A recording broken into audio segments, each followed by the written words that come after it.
Step 3 in our fabrication of our strengthener for our locator attachment. So we have our refractory model, and I've taken some retention grids. Those retention grids come in different sizes and shapes. Retention grids comes in different sizes and shapes. Here we have a sample of, I believe these are bagos as well. I would like a herringbone or fishbone design. I mean, we have our standard holes.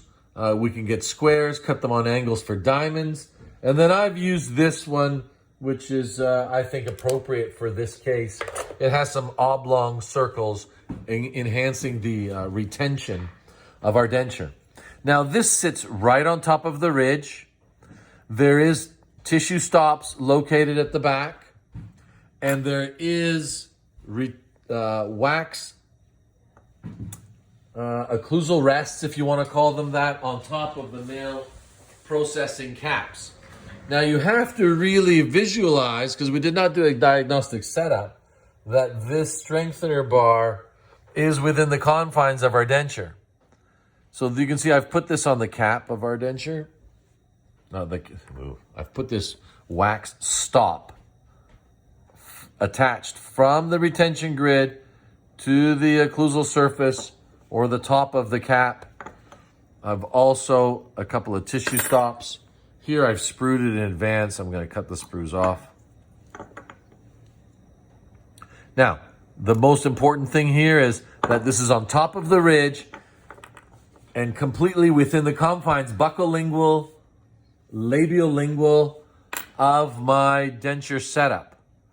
The front one here, maybe I'm a little bit too far lingual. I can move slightly more anterior. Someone has dropped some wax off on this side.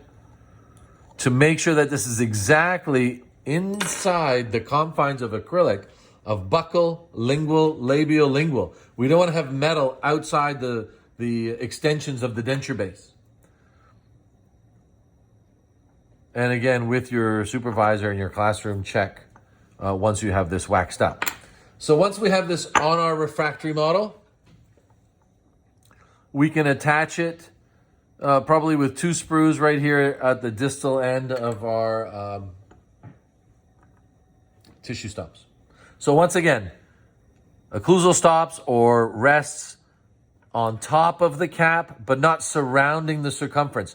Just the top of the cap, not surrounding the circumference, just the top of the caps. And 2 tissue stops, mesh grid within the confines of the denture. Sprue, invest, cast.